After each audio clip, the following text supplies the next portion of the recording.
So it's very important that you verify the contractor's license before signing the contract with them. And I'll go ahead and provide a link below this video to Transform NC LLC's licensing page on the licensing board for general contractors.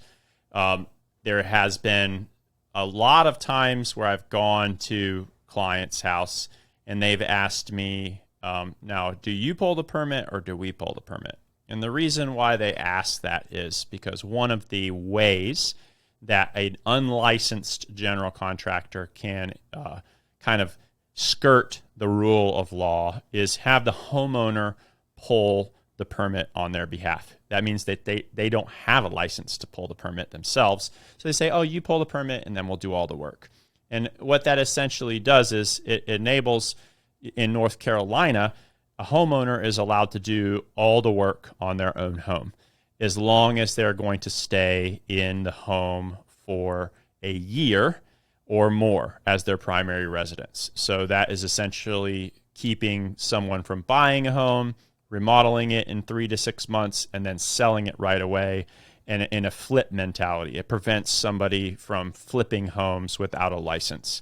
And even then, they ask, I have remodeled several of my own homes in Moore County, and the inspector asked every single time when he came out, what's the point of this house? What are you going to do? I'm going to live in it. I'm going to stay here.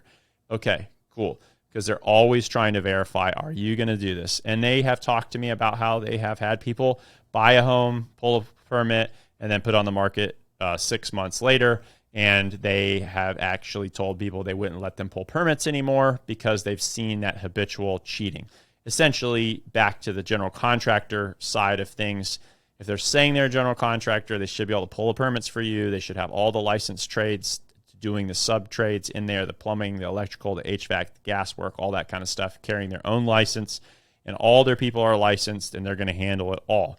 If the person is asking you to pull the permit, that means that they're not licensed. So don't do it and don't hire them for your job, because that means that they're going to put everything back on you. You're going to have to schedule the permits, and they're going to essentially try to hide the fact that they're doing the work and make the inspector in that particular town think you're doing it to skirt the fact that they're not licensed. That, or they will use someone else's license. So they'll give you a contract and they'll say something on it, and they'll say, yeah, I'm a general contractor. I work for so-and-so. They aren't a general contractor. The actual entity that is the contract is in needs to match the insurance policy. We'll get to that next. Insurance policy, the contract, and the license all say, in our particular instance, Transform NC LLC.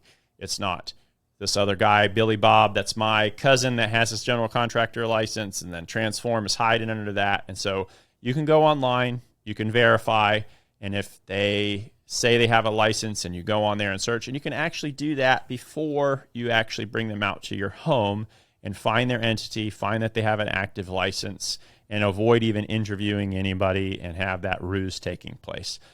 Insurance-wise, you can actually get a certificate of insurance generated by the actual insurance agent, because actually some of these unsurly types out there will take an old certificate of insurance and use that and just basically copy and paste your name in it and send it to you, even though the policy's long expired. So getting it from the actual email from the insurance provider, then putting you on the policy essentially as like a policy holder, so that if they cancel, they're obligated to inform you.